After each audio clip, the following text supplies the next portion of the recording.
We are live. Awesome.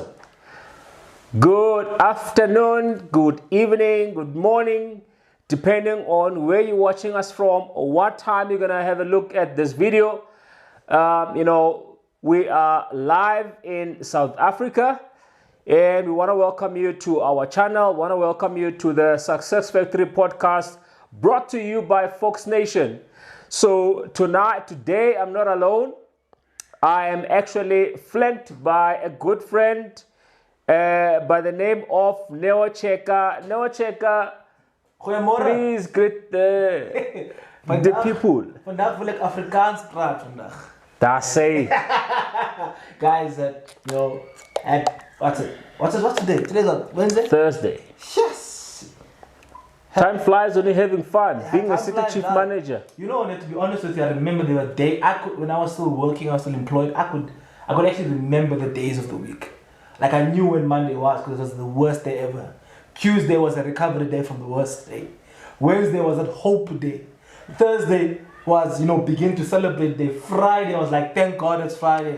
Saturday, Sunday it's, oh God, tomorrow's Monday. But I feel like when you're doing something that you are truly in love with, you don't know the days. I literally have to look at the phone some days to actually see what day of the week it is. But that being said, guys, hi, hello. I hope you're winning wherever you are right now. Thank you for tuning in, and I hope you're gonna find a lot of value from our call today. What are we talking about today, Mr. Follow? Right. So today we're talking about the skills one needs to master to be a profitable network marketing professional. Now, maybe just to create a bit of context in what we're going to talk about today, for most of our friends and our viewers, they know that we're in the network marketing profession, right? But for most people, they don't really understand why we're in the network marketing profession, right? And I mean, there's so many things out there that's available in this day and age where people are making money. I mean, there's just so many of them, right? And but we chose network marketing, right? So I want to maybe just talk a bit as to why we chose network marketing.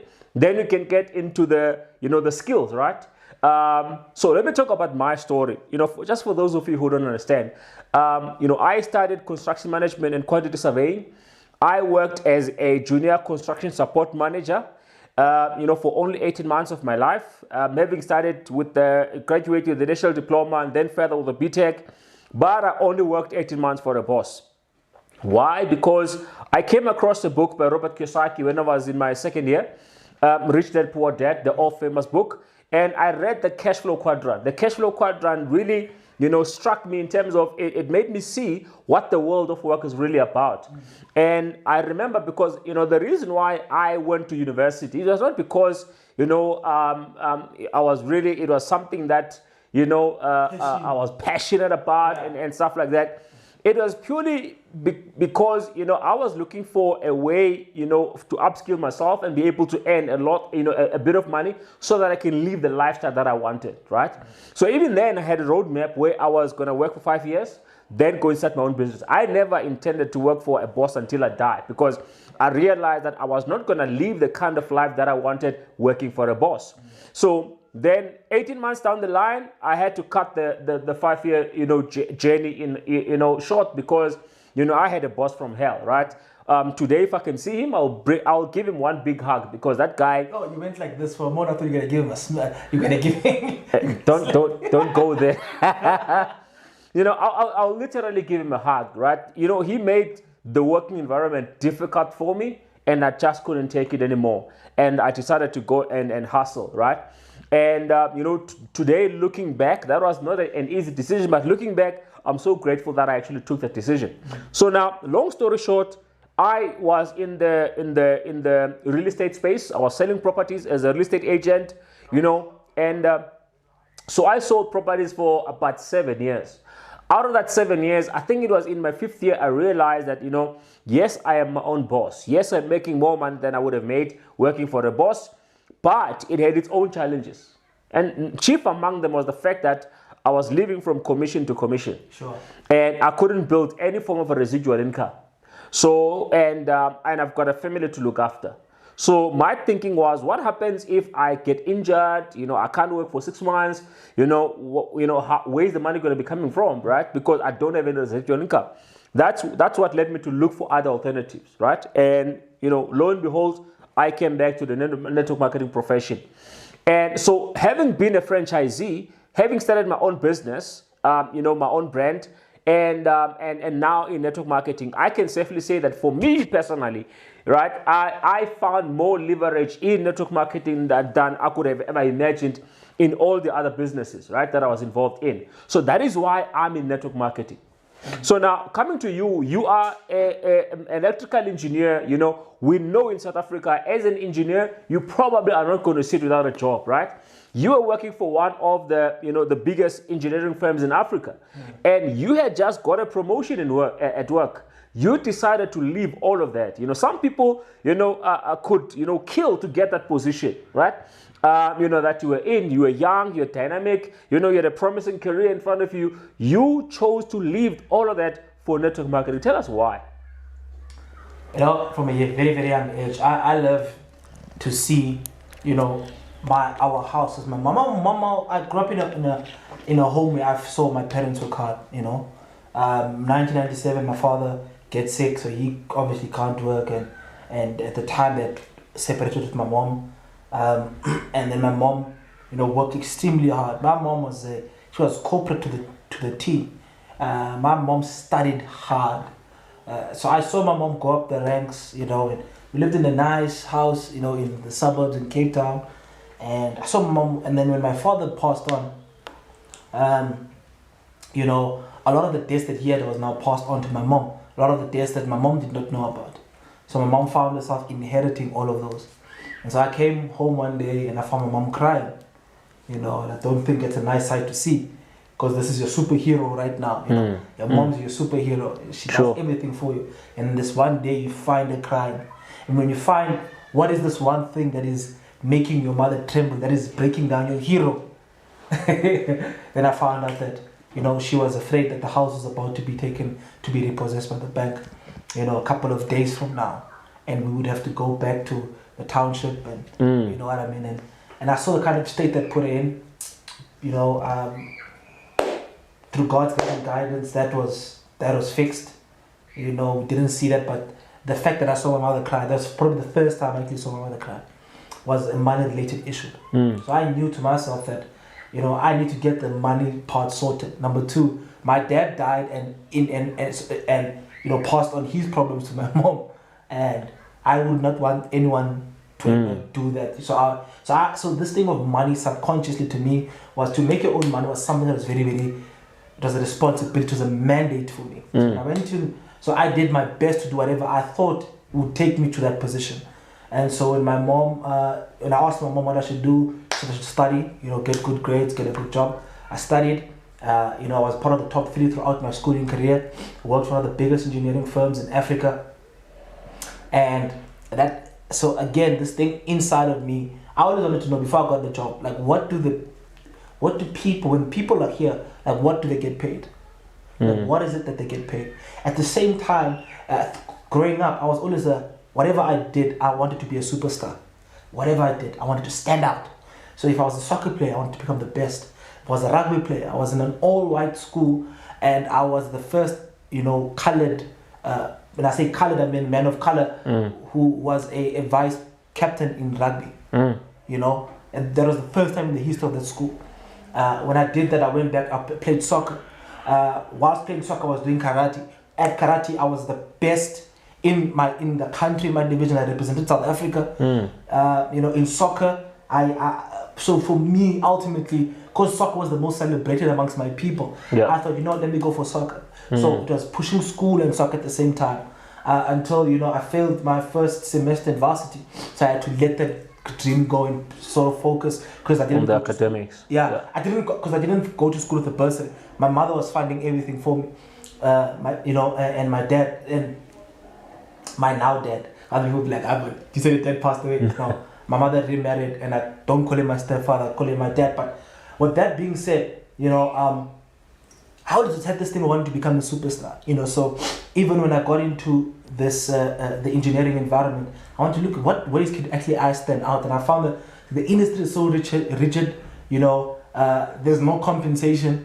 You know, there's not much that I could do. I thought I would become super rich, but when I got into the industry, I found people that were there complaining about money. Like people who were 10, 15 years complaining about not having enough money.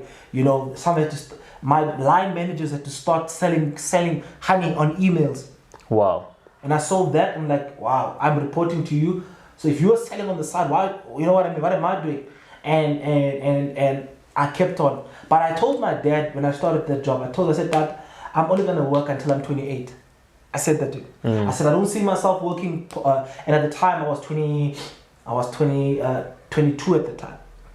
So I said, I don't see myself working past the age of 28. And I said this to him. And he laughed. I remember him laughing. And for me, it was looking for things. So I did what was available. I went into traditional business. And I tried. Can't even say I went into it. I failed there, you know, because I didn't have connections. I didn't have people who could hook me up, you know. I didn't go into franchising. But I researched about franchising, and I found out that for me to actually have a franchise at the time was a Chicken Licken franchise that I had researched. For me to have that, because in time in PE, I think Chicken Licken was not there at the time. Yeah. So I knew about Chicken Licken from Cape Town. So like, we should bring this thing to here. And I researched about it. You know, you need at least about 6 million. Crazy. You need about 6 million then to start, you know, and you'd be lucky in your first 2-3 years to break even. Yeah. You know, and when I looked at them like, not for me. And so, you know, I met you. You showed me this. Look, you showed me okay, it was not you. Was it you? I was introduced by some lady to network marketing. She came to come present for my family. She told us that she bought a car. She had this opportunity. She was selling Green World products. So I'm like, this is good. Like without any education, what. So when you introduced me to another friend of mine, connected me to you, and you introduced me to my first network marketing venture, which I'm like, this is easy money, you know. Yeah. And I failed, and then obviously when you fail, what to do? You walk away, kept on. But still, I had to keep on pushing, and then that's when you introduced me to the cryptocurrency opportunity. And then I have to say this, and as we're leading on to our topic, you know, there's the difference between joining network marketing and deciding to become a network marketing professional. Because I joined the business in June 2017. Yeah. That's when I became part of the network marketing business. But I actually decided to become a professional in 2018, the 4th of January. That's when I decided to become a professional. And guess what? When I was not a professional but trying to do the work of a professional, I was failing dismally.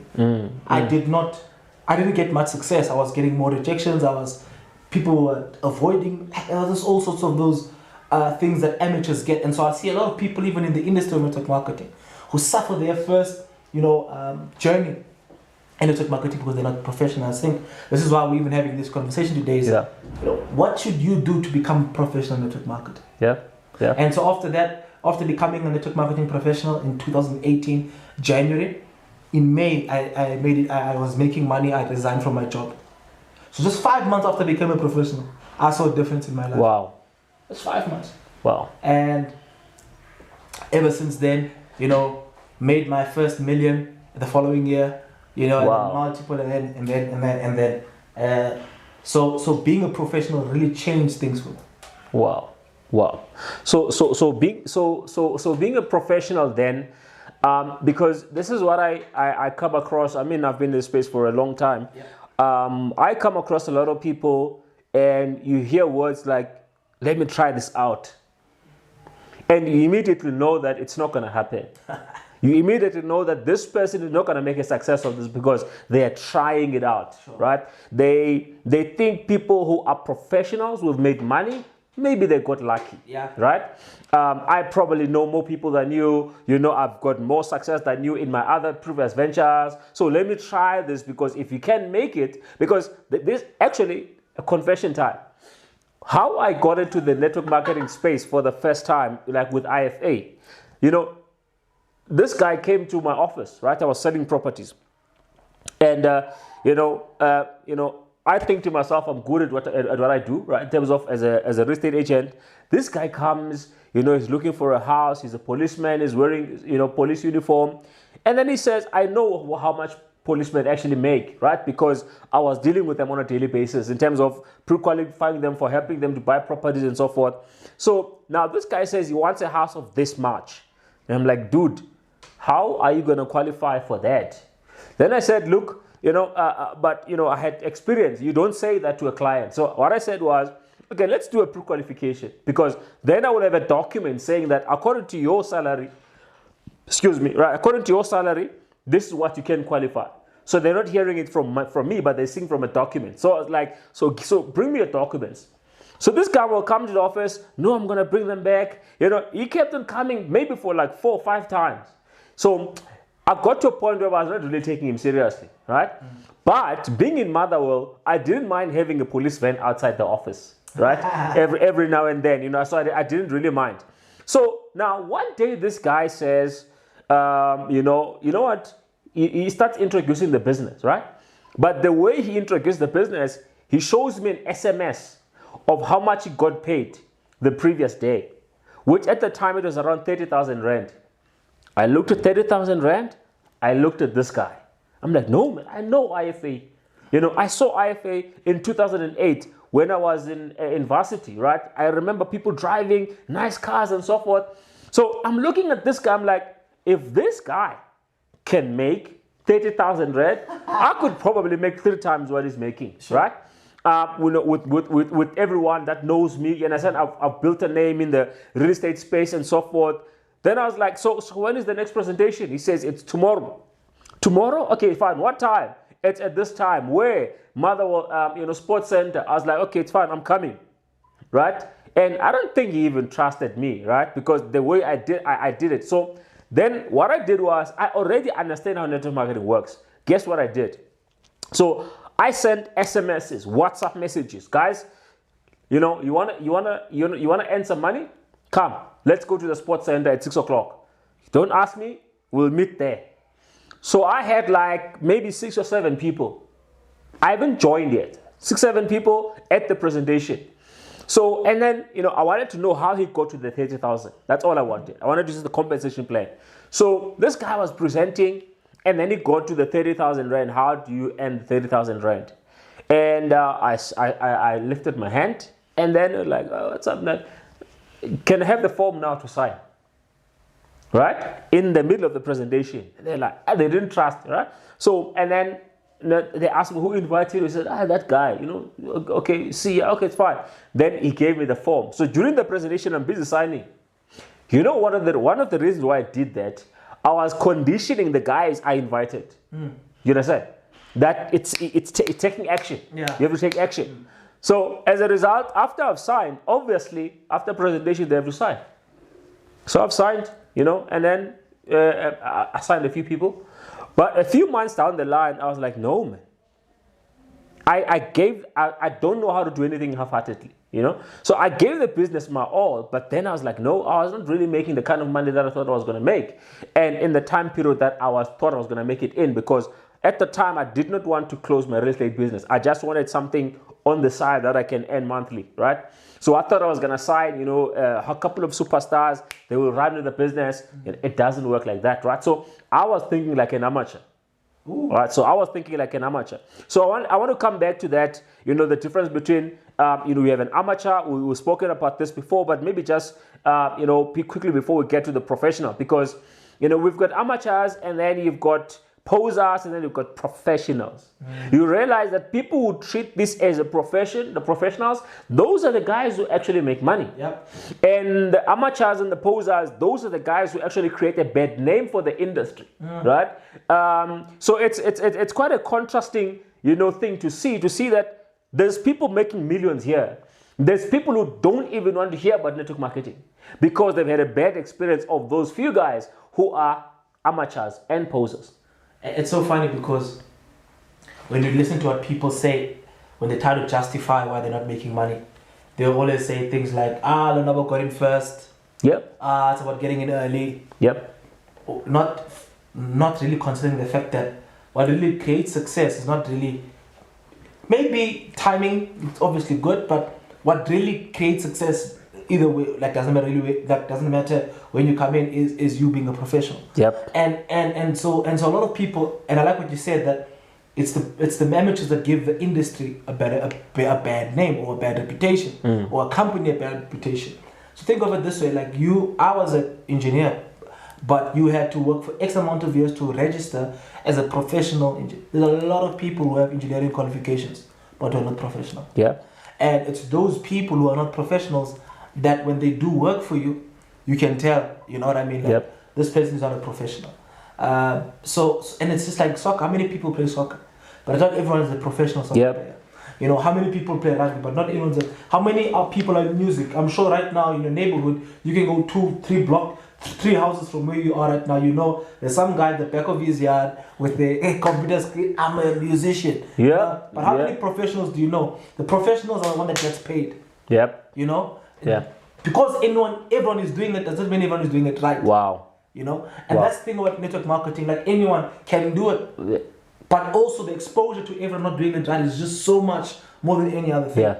You know what I mean? Like because network marketing is just, it's a profession based on communication. That's the one thing human beings do. Yeah.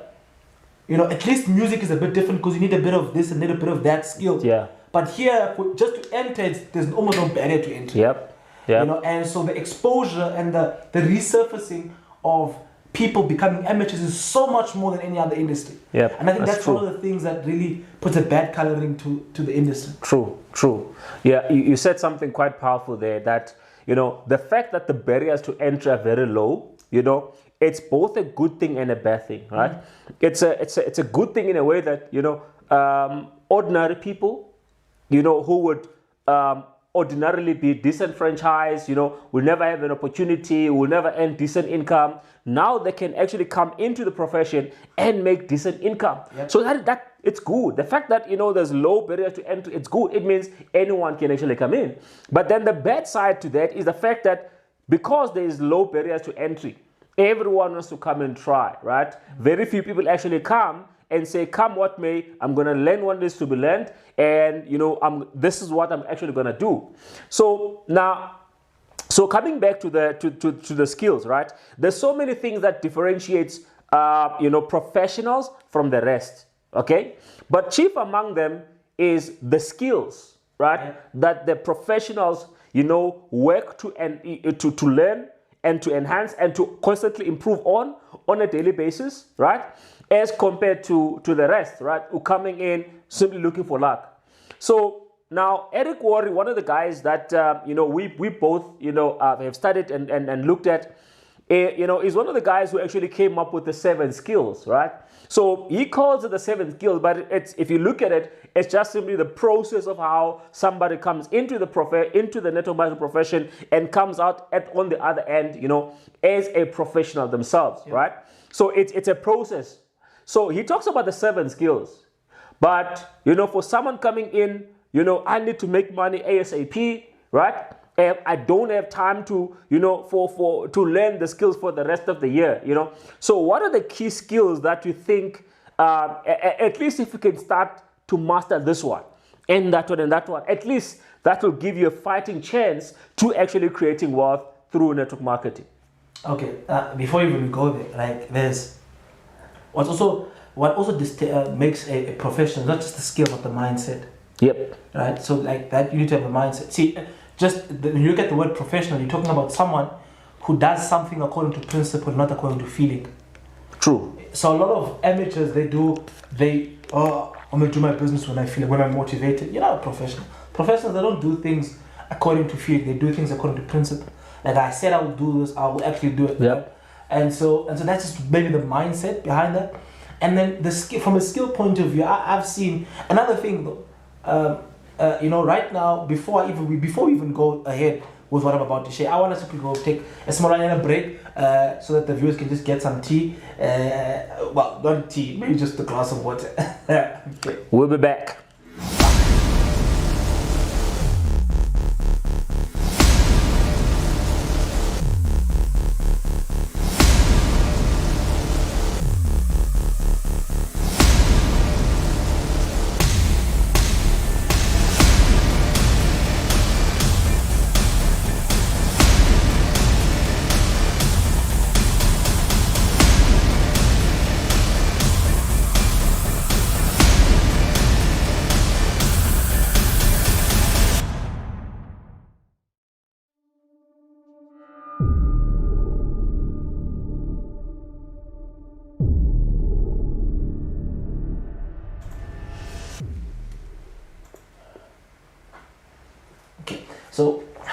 one of the things that I think also becomes a big barrier to people wanting to be network marketing professionals is that it's probably the biggest obstacle that people have when it comes to business in any case, right? Is that you don't know. Obscurity is your biggest enemy. True. Nobody knows you. True. Or they're not known by the right people. True. And so a lot of us, when we're starting our network marketing businesses, our biggest focus is some of the things that you're doing right now. You're not doing it to sign up someone. You're doing it to be known. Yeah. And so this is why, maybe the first couple of months in the network marketing journey, no one is really paying attention to you because they don't know you that way. Yep. And so, especially the people who know you. Yep. But the skills that what people really need to, I feel people need to master is number one, the skill to connect with people. Mm-hmm. Can you connect? Number one. Number two, invite. So once you can, I know a lot of people who can connect but never invite. So connecting is, and we'll talk about what connecting is and get a bit into that. But again, a connection should turn out into an invite. And an invite, where are you inviting them? You invite them into an exposure. An exposure could either be a video, a live presentation, a Zoom, anything. It can be a magazine for some particular companies. And then the last is closing. So it's connecting and it's inviting and it's exposing and it's closing. See, all of those skills, and if we want to go in depth, you'll find that you don't need 5 to 6 months to learn these skills. You can actually learn them within about a space of 2 hours. And I was talking to this. I have a lady that I've just brought into our business. She's one of those people that I didn't think will do the things she's doing right now. So what happened is that when I signed her up, she was so excited because she saw herself making $1 million before she made it. And she told her friends, guys, I'm going to be rich. I don't want to be rich alone. Right? With no intention to expose them. She was just saying that she was really excited. Yep. And what people are like, so what must I do? Like, we also want to be rich, but you can't leave us alone. What do I do? And she says, I don't know. Let me see if I can organize something for you guys. And then she called me and says, hey, I got this group of people. They say that they also want to be like the person I'm about to be. I said, oh, okay, cool. So what you want? Can you hop on a Zoom call? I said, yes, I'll hop on a Zoom call. Let's make it Monday, 12 o'clock. And she had about 7 people on the Zoom call. Wow. First time. Wow. Now I called her and I asked her, do you know that what you've just done right now, most network marketers can't do, especially in their first day in network marketing? Yeah. It's like, no, I didn't even try to invite them. I said, that's the thing. When you are doing the business, you should be natural. You should not, you don't, a lot of the about the industry, what people are saying is it's tactics. It's not about really tactics. Life's not about tactics. It's about people connect with original people. Yeah. And so the first thing is to really be original. When you're doing this whole process, don't put yourself into a state of not being you. You have to be you throughout, Exactly. And that's what I thought, you have to convert yourself. And people don't connect. All of a sudden, if you're using words and lingo that people don't connect with, people, especially people that know you, they're like, no, man. What happened to you? You know what I mean? Come on. You know what I mean? So she did this whole thing. Now she has a group of people who want to sign up. And she did it, and she doesn't even know how she did it. I said, no, because you are natural. And so what you need to do right now, whatever you did, do it over and over and over and over again. And please, don't attach yourself to the outcome. To the outcome. Yep. Because when she was telling them, she didn't care what they had to say. She was saying out of excitement. It's like when you're inviting someone to a movie. Right? If you're going to invite someone to a movie, if they say they don't want to go to the movie, you're not going to get offended. Yep. They're missing out, not you. But we become so attached to the outcome that we lose steam over time. And I think we're going to speak about that maybe in the next couple of minutes about the way in which you should approach your marketing business, like your network marketing business, in terms of how not to become emotionally attached to the outcome. Yep. But for me, those are the 4 skills that is very, very important. Your ability to connect, your ability to invite people, your ability so it's connecting, it's inviting, exposing them, have appropriate exposure, and close them. Right? And this is for me, this is very, very important because what I see a lot of new network marketers do also as a mistake is you sign up today and automatically you want to do the presentation. Yeah. I'm a man of influence. Well, people respect you for the things you've done, but not for this. Yep. Right? And so a lot of people then Okay, guess what happens? And then someone says, okay, you know what? I could do it first. I will see it. You know, I'll see your results, and then when I see your results, I will join. You know why? Because you did the presentation. Yeah. They're not looking at the opportunity now. They're looking at you. That's an indication. They don't care what you have to say. They're basically looking at you. But if you take yourself out of the equation and connect and invite them to someone else who's been longer than you, they tend to look at the opportunity that is being presented other than the individual. Yeah. So here's another interesting fact, is that, you know, how old were you when you joined the network marketing profession? I was turning 24 that year. Okay, great. So as a 24-year-old, obviously you don't know a lot of people with a lot of money, right? Yeah. So a lot of people come into the network marketing profession, or some don't even come in because they think, I don't know too many people. I don't know people, right? That's excuse number one. Excuse number two, you know, I can't speak, right?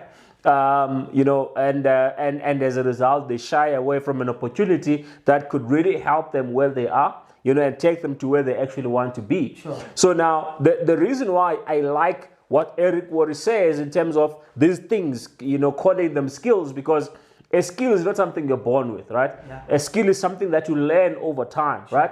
And you learn, you improve, right? Up until you can master the skill. Mm-hmm. So, you know, I like the fact that, it talks about it as skills. So people come into the profession or they get discouraged because they knew of 5 people that they thought they would sign.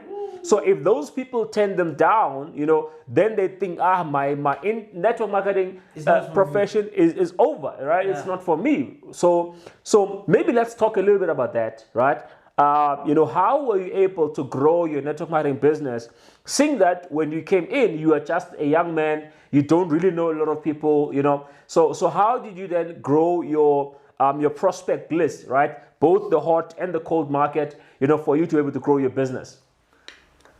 So one of the skills, one of the things that people actually tell you network marketing is you need to have a list and write down the list of all the people that you know.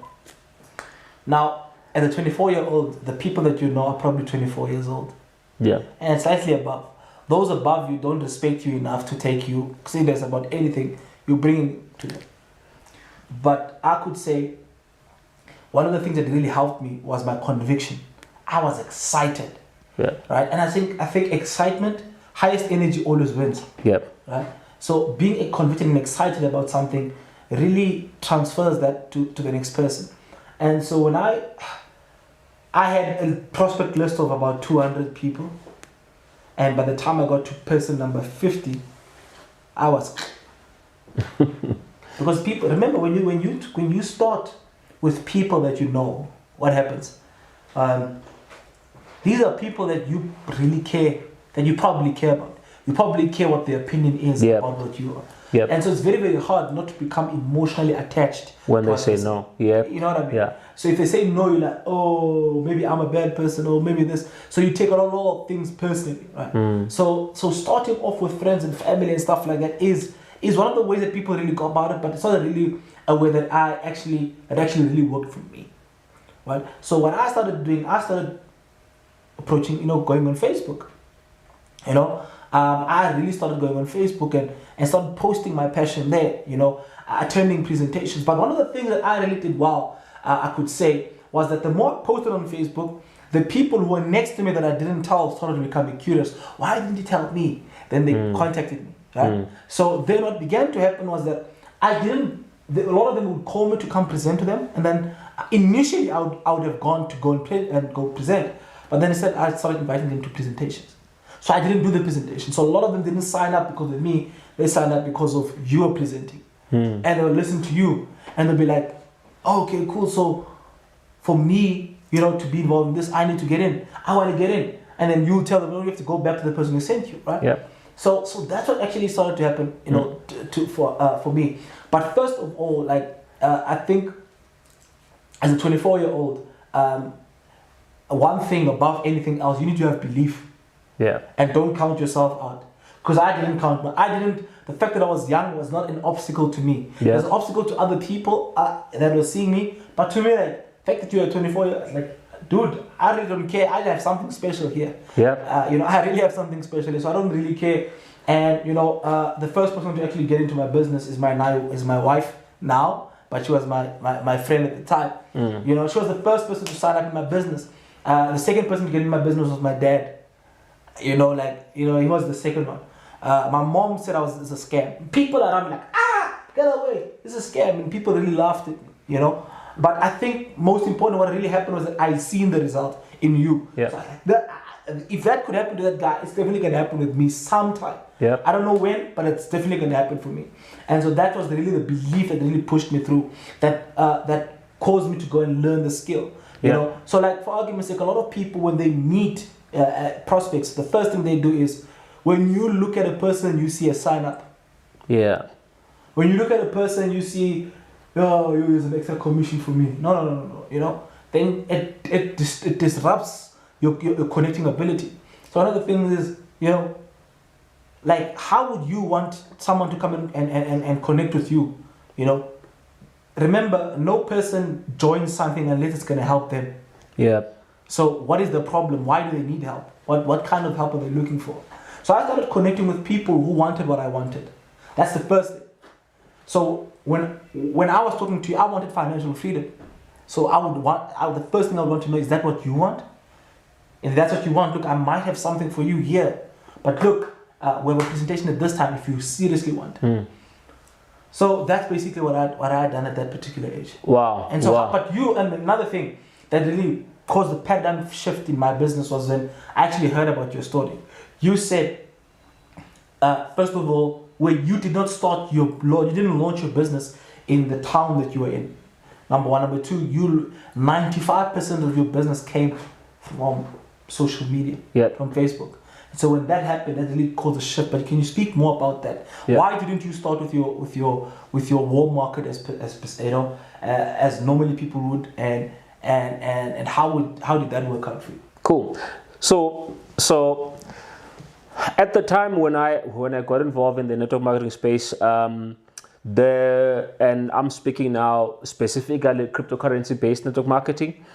There was a lot of things happening, right? There was a lot of scams. It was the triple M time, and I just got involved in Pipcoin and stuff like that. So a lot of people who know me, they know me for real estate.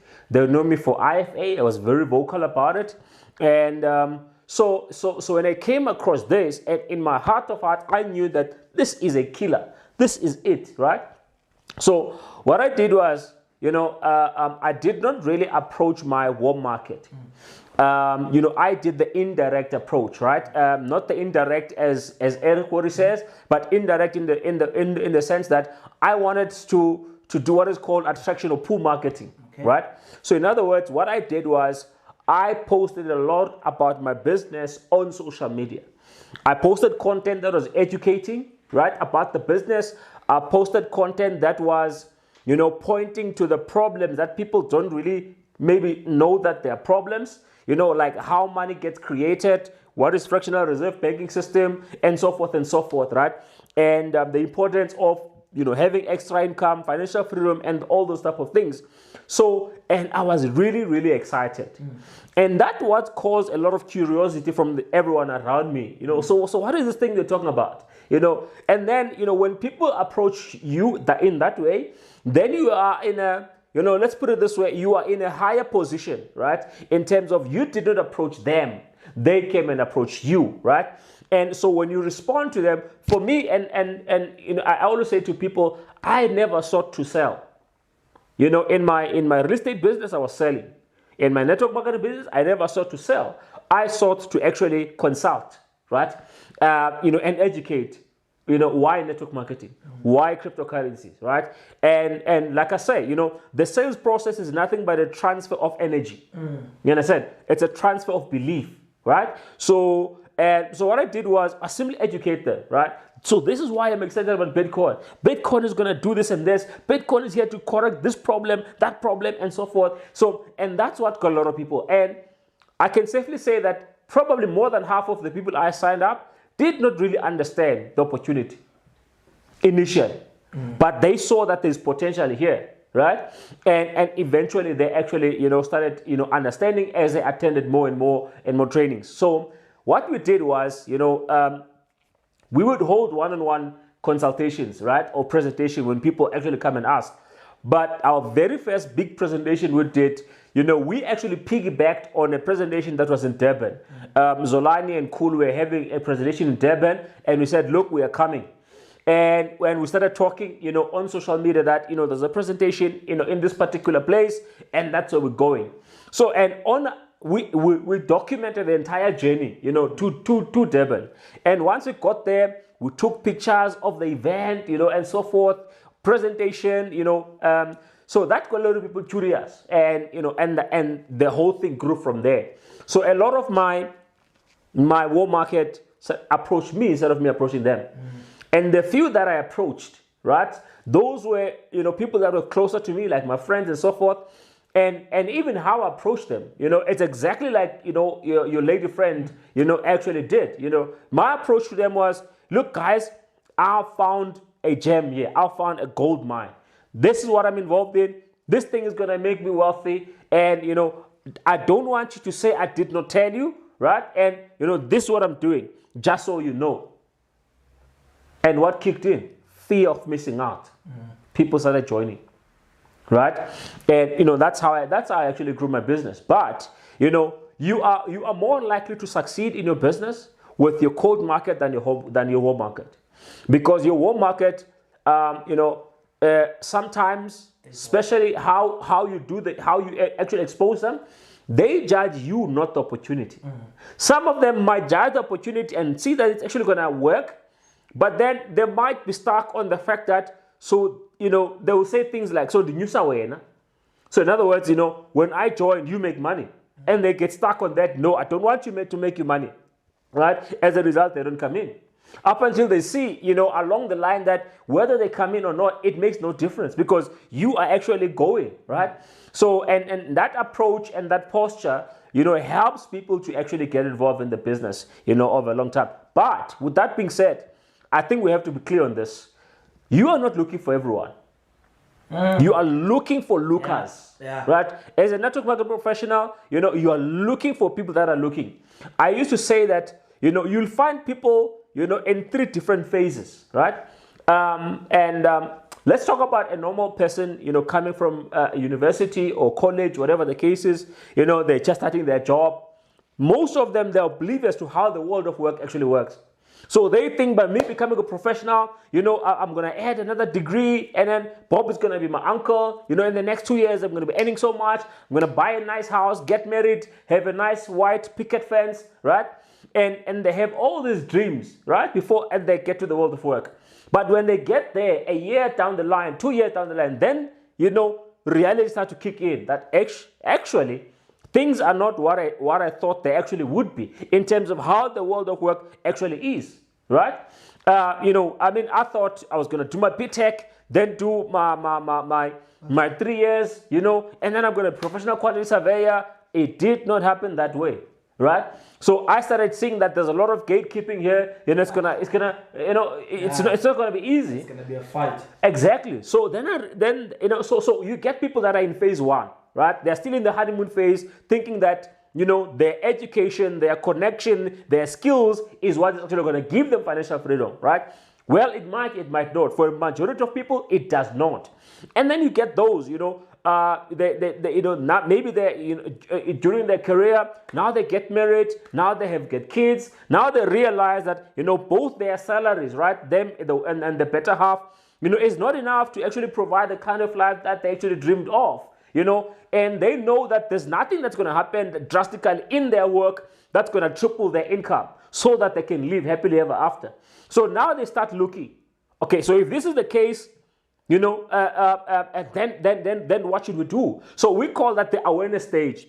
They are aware that, their careers is not going to give them the financial freedom that they thought they would actually get.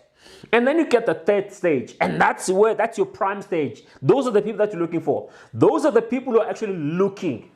Now that they've realized that, now they are aware that, you know, things are not what they thought they would be, and now they're looking for an opportunity. What can I do to earn a bit of extra income so that, you know, I can then, you know, be able to provide, you know, the best that I can for my kids, you know, for my family and so forth. Those are the people that you're looking for, right? And this may happen to a 24-year-old. It doesn't necessarily is going to happen after a person is married. It can happen to a 24-year-old, right? It can happen, you know, to someone who is even in high school and realize and have the, you know, the awareness to know that, no, man, look at my mom, look at that uncle, look at that person. Yes, they're graduates. Yes, they've got careers, but they're not happy, right? You know, so it's got nothing to do with age. It's got everything to do with exposure and awareness, right? So it happens. Sometimes people get away in their 50s. People get aware in their 50s that they actually need to do something, right? So those are the three phases. So as a network marketing professional, you are not going to sign up everyone. And that's not an indictment on you or your opportunity. Let's look at, let's go through the numbers a bit, right? So in your first 3 years in network marketing, how many people do you think you actually spoke to? My man, in the entire 3 years, I spoke to probably, I would say, more than 5,000 people. More than 5,000 people? Yes. And out of those 5,000 people, how many people actually said yes to you? To date, I've signed close to about 400 people. All right. So in other words, you're willing to get 4,600 rejections, and we know that you've made millions, and those millions. So those, you didn't need the 5,000. Yep. You needed the 400. Yep. And I mean, the team is more than 5,000 right now as we're speaking, right? So, and I think that's a lot of things that people, that's the thing they miss when they come into network marketing. They forget that when you're signing up a person, you're signing up a business. Yep. And so, as a consequence, they look at the number of people I could have signed up versus the number of people that you have signed up. So they disregard the 1 and the 2. So for argument's sake, like, just imagine right now, guys, let's say you're watching here and you had a Mr. Nombo Fololo in your business who makes millions, right? Makes millions. Would you like to have one person like him in your business? Or would you want to have 1 million people in your business, you know, who are not going to do the business at all? You'd rather prefer one person who would be able to bring in millions than 1 million people in your business but who are doing nothing. You're the only one that is actually doing in the work. So, and that's what a lot of people actually miss, you know, that when you're signing up, you're not looking for many, you know.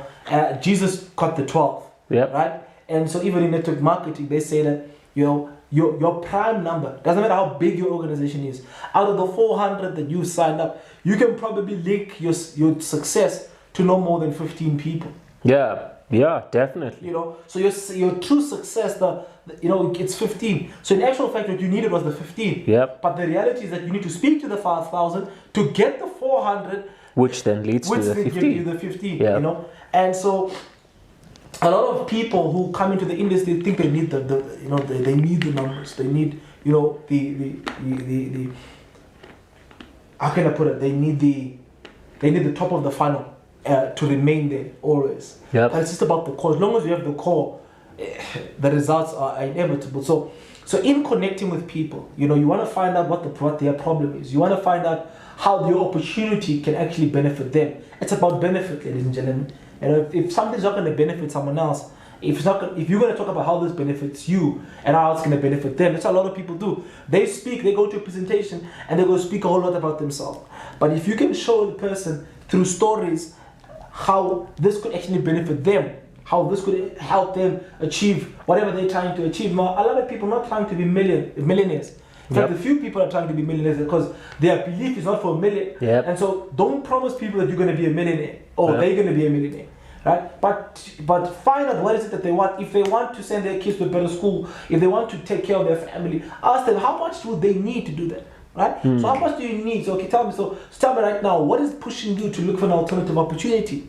You know, oh no, look, I'm taking care of my kids, right? I need to take care of my kids, and my kids are going to varsity. I need to get more money for them. You know what I mean? So what do you do? Okay, cool. So guess what? I know a lot of people in this business who needed that, but before I show you how you can achieve that and how you can do that, how much a month would that be? How much a month would that be? You know, and maybe they say, I just need an extra 30,000 or 40,000 in a month. Okay, cool. Okay, cool. Now, the beautiful thing about this business is that there are thousands of people, a lot of people that you can go to that could actually show you how to do that, you know, within our business. So you're giving them a benefit. When they get inside this opportunity, the problem that they so want to be solved can be solved. Yep. And that's when you're connecting. Then you invite them. Say, okay, cool, listen up. So if you really want this, benefit, come to exposure, watch this video, watch this, check this website, whatever the case may be. When you're done, then you close. Now people don't understand that follow-up is part of closing. Yep. And so sometimes, you know, a person can make a decision today, but you maybe close them in the next, 3-4 months or next 3 or 4 weeks. Yep. So they say, okay, I'm going to join. I want to join your business month end. What are you doing between today and month end? Yep. A lot of people, okay, I have to sign up month end, they begin to celebrate and they stop doing the work. Once a person gives you a decision that they're going to join your business, that's when the work starts. That's when you have to keep on and expose them. I always tell people that, a follow-up is like a drug. Yep. A lot of people don't become drug addicts on their first, usage of the pill or of whatever drug they take. They need to take it over and over and over for them to become drug addicts. And so sometimes we make the mistake of exposing the person once. They say yes because of the excitement of the time. Then next week, someone else said, no, this is a scam, or don't join this thing, no one makes money there. Now you are out of that. Now your prospect is out of that state of positivity of wanting to take action to your business. So it's important then to keep on sowing the seed, even though they said yes, but keep on exposing them, keep on sending them to presentations, showing them, the plan or whatever the case may be, until they actually put the pen to the paper or the bank or actually purchase. Then you can start saying, okay, cool, now our work even starts further on how do we get you to create, your income. Yeah. And so that basically becomes the process. And also following up. Now, for those who don't know how to close, it's quite simple. I only suggest 3-way calls, right? So that's why, I did a lot of those with you in the beginning. I said, yeah, because in most cases, or in some cases, you're going to sign up people who are above you in terms of your income. Yeah. Right? So if I have a person who is inquiring about my business, or back in the days, and this person I know is making 50,000 or 30,000 in a month, I'm not making 30,000 in a month at the time, so I'm not going to talk as if I am the guy who makes 30,000 in a I'm not the guy. They can tell. Say, look, so I have one of my leaders who's actually helping me to make my first million. Yeah. I could connect you with him. He has made millions. Not only that, he also enjoys helping other people, create that sort of income. Right? And he's willing to do so. So I want to see if I can get 7 minutes of his time to actually speak to you. Right? I don't know. He's very, very busy, but let me check, so then I'll give you a call, ask you if you're available, get back to say, hey, this guy's available, so let's quickly, and then I'll ask you to share your story. And then the leader shares the story and closes the person on my behalf. So I had a lot of sign-ups that signed up because he closed them for me. Right? Now I do that for my team. Right? It's called 3-way calls. You transferring influence. Yep. And that's what I did. Right? And so I grew my business with that. Because a lot of people be like, how are you? I don't know people, so I'm like, but how do you think I made my million? I made my first million. I did not know. I was at a time that I did not know anyone. I used what was available. I leveraged the success of my mentors, the people that introduced me to the business. And a lot of network marketers come into network marketing wanting to be steering. Yeah. Wanting to be, the main person. I want to do things my own way. I did that too in the beginning. Right? I want to be, I have a strategy, I'm clever, I'm smart. Well, guess what? You don't have enough street cred behind you to produce success in what you're trying to do. And so I used Mr. Leonardo Fololo, for my state. I didn't have cred, but they knew this guy sounds like he has a lot of money. And he signed them up for me, and then I began to grow, and then I began to have success on I bought my cars. Now I started having street cred, right? Well, now and again, I still use it, I use it for certain people, even up until this day, because right now, in my business, I'm not I think maybe we'll talk about that in some time. That sometimes as network marketers we make the mistake of networking down instead of networking up. Yeah. That's an important one. It needs a whole session. Yeah. That's an important one. We'll talk about the networking up versus networking down. Yeah. You know, we used to do that in IFA, and you know, that's not cool. Heads and tears. So guys, maybe let's close it and wrap up. You know, with these thoughts. You know, we live in a day and age right now where a child, a young person, can be going to varsity, enrolling for a specific course, right?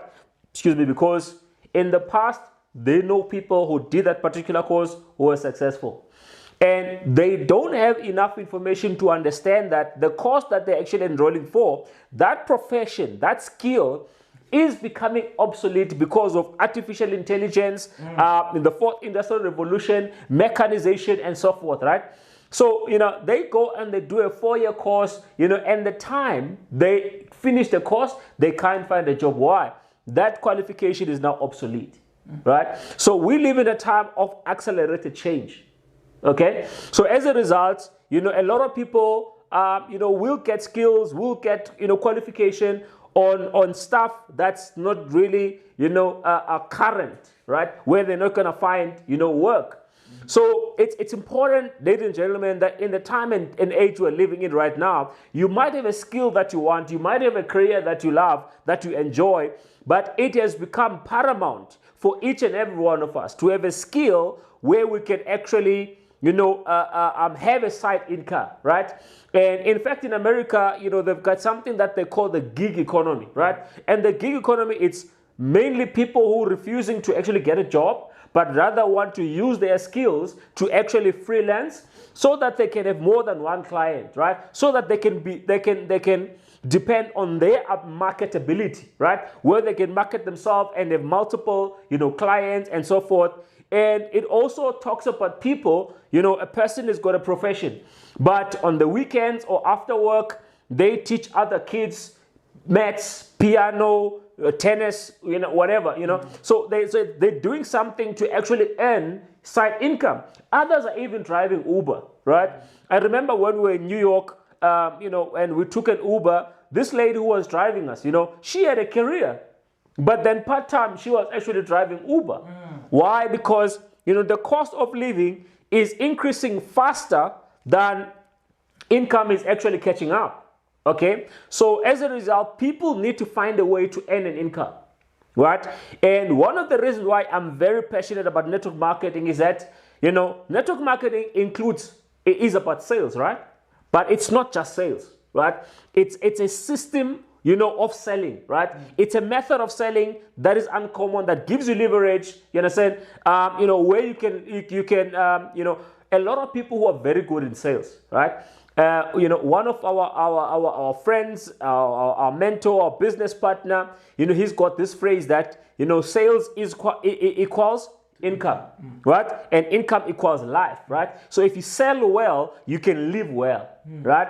So, I mean, that's powerful on its own.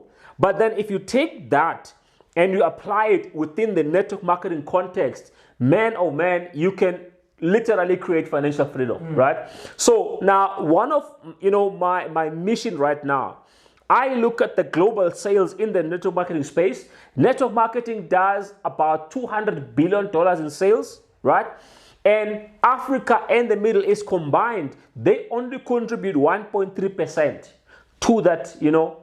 And if you look at Africa, you know, it's got a young population, you know, we have a lot of potential to actually participate in the network marketing profession, right?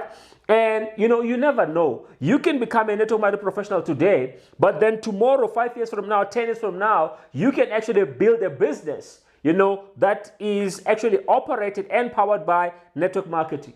You know, but it starts with you becoming a distributor.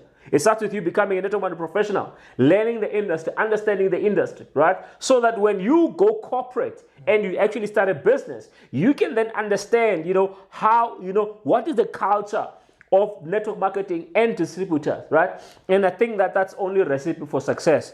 So, you know, one of the things that, you know, as the Fox Nation community that we are very, very passionate about is to educate people about, the possibility of network marketing. We're not saying leave your job. He quit his job, I quit my job. But there's a lot of people that I know who are very successful in network marketing. They're still enjoying their job, right? So, and the beauty about network marketing is that we have people from varying levels, right? We have our friend who's normally here with us in this show. He only has a matric certificate, right? He was selling on the streets, these cans to clean cars and stuff like that, but he's now a network marketing professional. He has, some level of success in the network marketing profession, right? We have people who've got MBA degrees doing network marketing. Yeah. We've got doctors, having their own private practices doing network marketing. So it's an industry, it's a profession that anyone can do irrespective of where they are, so that they can be able to generate income and be able to, even use it as leverage to launch their business. Yeah, right? And a lot of people, like, it helps them just creating income to fund whatever it is that they want. And so a lot of the people, like, network marketing is not my thing. Well, it might not be your thing, but it's maybe the thing that funds your thing. Yep. And so many people don't view network marketing as a way to fund. It's a funding model. Yep. A capital raising model. Yep. Other than going out there waiting years and years for funding, you can go out, start a network marketing business, build your own funding, to start and diversify your income. And there's lastly before we leave, and I think this is one of the things that actually limits people from becoming network marketing professionals, is this thing of, within the network marketing industry, having multiple streams of income. Goeie genade. Right? Where you think that you are, if doing multiple businesses at the same time, it will help you leverage your income. So here I'm joining this, and then I'm joining that, joining this. My advice would be, for if my advice really matters, is look at the top leaders in the industry. Look at the people who are making the big money. Are they finding leverage from other businesses, and why aren't they doing that? Now, I know there's this thing, and I've been approached by a lot of network marketers who say that the top leaders are actually doing that. That's nonsense. That's what I was told. I wanted to do multiple businesses at the same time, but you showed me, said, look, there's no one who does this. And I was like, well, I did it myself, and I focused on opportunity, and I made more money than I had made in my whole entire life. The time I made what I made in 1 month was more than what I made in my whole entire life. Wow. Right? And just particularly focusing on one thing, because energy goes and where energy flows. Yep. Right? And you get what you give. So if you give little, you get little, which sometimes become nothing. Yeah. Besides the fact that you're splitting your energy to different things that won't help you create a massive success. Secondly, you're messing up your name. Yeah. So when people look at you, they look at someone, the person who's not confused. That, okay, cool, if you're putting me into this opportunity, why should I jump in if you're connected to that one? So this one alone will not help. You know what I mean? Yeah. So you're giving people, and people read subconscious messages. They won't tell you that, but subconscious, like, hey, but this one seems confused. Yeah. And so also, again, this thing of opportunity hopping. Like, guys, changing companies is not a problem. Like, network marketers do change companies. But you should always look at the rate at which you change companies. If you've been in network marketing for 3 years and you've been in 6 companies, 4, even 5 companies, it's a problem, right? Simply because of the fact that it's like, imagine, if you will, you are a manager, and you're going to employ someone into your